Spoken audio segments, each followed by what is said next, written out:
I'm walking this morning through the Russian Ridge Open Space Preserve in San Mateo County on the spine of the San Francisco Peninsula.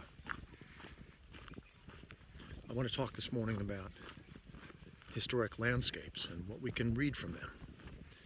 This is one of the themes of our course and one of the themes certainly of these on-location videos. And this morning I'd like to take a look at some of the features we can read about native Californian landscapes from the Ancient Oak Trail. So come on, let's take a little walk. The landscape of this place has much changed since the arrival of European conquistadors and missionaries in the 18th century, of course. The redwood forests, the old growth which once carpeted these slopes have been cut, their timber sawed and used for the building of cities like Oakland and San Francisco and much of the rest of California. The slopes were tilled and grazed off by cattle in now several centuries of grazing.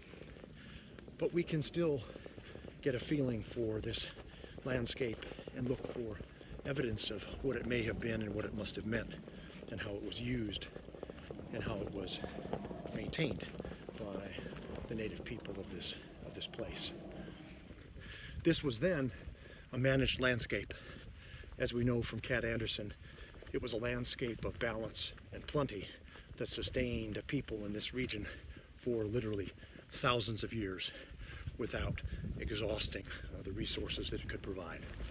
Of these resources, the most important was, of course, the oak.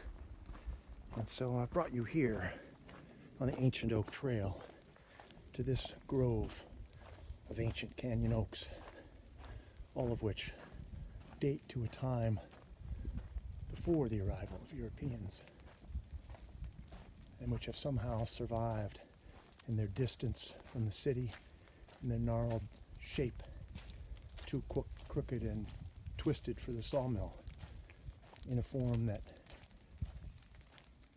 may resemble what the first people of California found and tended and harvested throughout the millennia before the arrival of the Spanish. There are 19 species of oaks in California. They are perfectly adapted to the many, many habitats of this grand state, just as these canyon live oaks are adapted to this place at the brow of the ridge, with the maritime mists from the Pacific sweeping up the ridgeline and dropping its moisture here at their feet.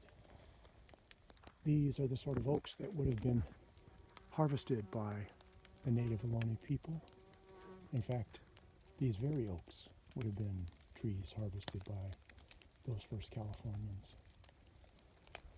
And it was this source of sustenance that was the food supply for most of California's native people. And it's here in a grove like this that I think we can begin to picture and imagine what the lives of those people may have been like, with the sound of children running beneath the boughs or climbing the branches, of families chatting while gathering and grinding and processing the acorns, of the hope of good food, of a comfortable winter season, and the love and tradition that surrounded these people in this place. California is filled with landscapes that can give us access into the lives and lifestyles and the meaning of places to the people who lived here before. And this, to me, is one of those places. One of the ways we know that the first Californians, and indeed the Ohlone people here in San Mateo County, managed the landscape was by controlled burns.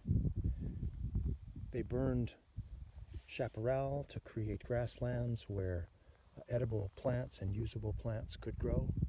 They burned them repeatedly in order to produce new shoots of growth that could be used for basketry and building supplies and many other useful materials. And they also burned to keep grasslands open to create places for more fortuitous hunting.